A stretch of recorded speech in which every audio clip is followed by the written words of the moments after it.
সেটা গোপন রাখা হয় এবং যে যে অভিযোগ করে তার নামটাও গোপন রাখা হয়, যার বিরুদ্ধে অভিযোগ দায়ের করা হয়েছে তার নামটাও গোপন রাখা হয়।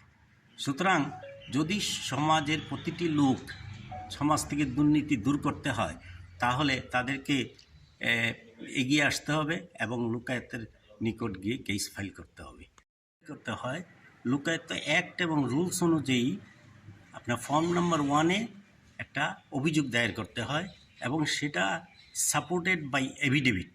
কেমন, ওই যে আপনার যে অভিযোগটা দায়ের করতে হয় ঘটনা ঘটার 1 বছরের মধ্যে, কেমন, এবং ওই যে প্রিলিমিনারি ইনকোয়ারিটাও 1 বছরের মধ্যে শেষ করতে হয়। কেউ যদি 1 বছরের মধ্যে এটা না করতে পারে, ফাইল করতে পারে, তাহলে কন্ডোনেশনেরও একটা ব্যবস্থা আছে। এখন ওই যে ডিলেটা কেন 1 বছরের মধ্যে ফাইল করতে পারলো না, তখন সেটাকে এক্সপ্লেন করে একটা দরখাস্ত দিতে হয় লোকায়তের কাছে। লোকায়ত যদি দেখে যে এটার একটা যুক্তিপূর্ণ মানে দাঁড় করতে পেরেছে, তার ডিলেটা এক্সপ্লেন করতে পেরেছে ঠিকভাবে, তখন উনি ডিলেটাকে কন্ডন করে দেয়। তবে এখানে একটা কথা বলা আছে যে লোকায়ত অ্যাক্টে ফাইল করলে কেস, কেউ যেন মিথ্যা অভিযোগ নিয়ে কেস ফাইল না করে। কারণ যদি কেউ মিথ্যা অভিযোগ তো আছেই, যদি কেউ উইলফুললি এবং ম্যালিশিয়াসলি একটা লোকের বিরুদ্ধে অভিযোগ দায়ের করে, তাহলে এটার বিরুদ্ধে ফাইন করারও একটা প্রভিশন আছে, হ্যাঁ, জেল জরিমানারও একটা প্রভিশন আছে।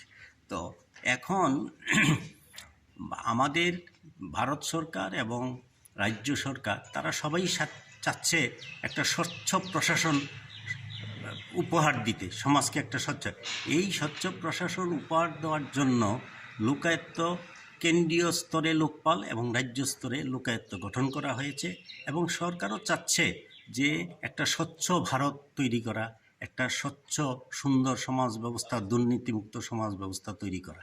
সেই জন্য প্রত্যেকটা নাগরিকের উচিত যে কোথায়ও যদি দেখে যে কোনো জনপ্রতিনিধি, সে মুখ্যমন্ত্রী থেকে আরম্ভ করে একদম নিচস্তরের যে জনপ্রতিনিধি, তার বিরুদ্ধে যদি সে দুর্নীতিতে জড়িয়ে পড়ে ব্যক্তিগত লাভালাভের জন্য, তাহলে লোকায়তের নিকট কেস ফাইল করতে পারে এবং সরকারি কর্মচারীও যদি হয় তার বিরুদ্ধেও করা যায়।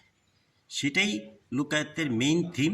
এবং লোকায়তের মাধ্যমে এখানে একটা প্রশ্ন জাগে, লোকায়তটা কি? লোকায়ত কিন্তু একটা বিরাট বড় একটা ইনভেস্টিগেটিং এজেন্সি। অনেকের মনে প্রশ্ন থাকতে পারে যে অনেক তো এজেন্সি আছে, এখানে তো ভিজিলেন্স অর্গানাইজেশন আছে, আছে।